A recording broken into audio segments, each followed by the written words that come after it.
Hi అండి, అందరికీ నమస్కారం. ఈరోజు పుట్టగొడుగులు వచ్చినాయండి. కట్ట వచ్చేసి 100 రూపాయలంట. అయినా సరే 100 రూపాయలైనా కూడా మనకు సహజంగా వచ్చి దొరకవండి. సంవత్సరానికి ఒకసారి తినాల్సిందే. మనకు పొలాల్లో పొట్ల మట్టి, గట్ల మట్టి, పాము పుట్ల మీద ఎక్కువగా మొలుస్తాయండి. ఇవి వర్షాకాలం మెరిసినప్పుడు, ఉరిమేటప్పుడు ఇవి పుట్టగొడుగులు మొలుచుకొస్తాయని అమ్మ వాళ్ళు చెప్పేవాళ్ళు.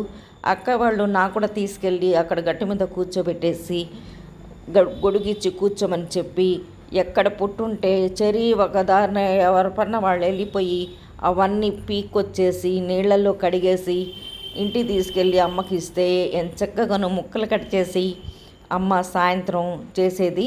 అందులో గోధుమ రొట్టె అలా తింటే చాలా బాగుంటుంది.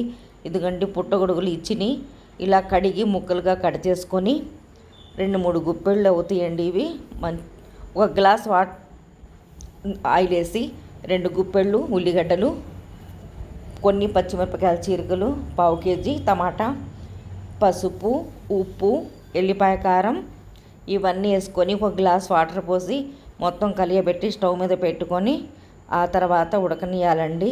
కొద్దిగా దగ్గర పడిన తర్వాత లవంగం చెక్క, కొబ్బరి పౌడరు వేసుకుని ఉంచుకున్నది కలియబెట్టుకోవాలండి. ఆ తర్వాత వేరే బౌల్లోకి మార్చేస్తాను నేను. అదే గిన్నెలో ఉండకూడదు అని. చాలా టేస్టీగా ఉంటుందండి. ఇలా సంవత్సరానికి ఒకసారైనా ఇలా తింటే మన ఆరోగ్యం చాలా బాగుంటుంది. దీని బెనిఫిట్స్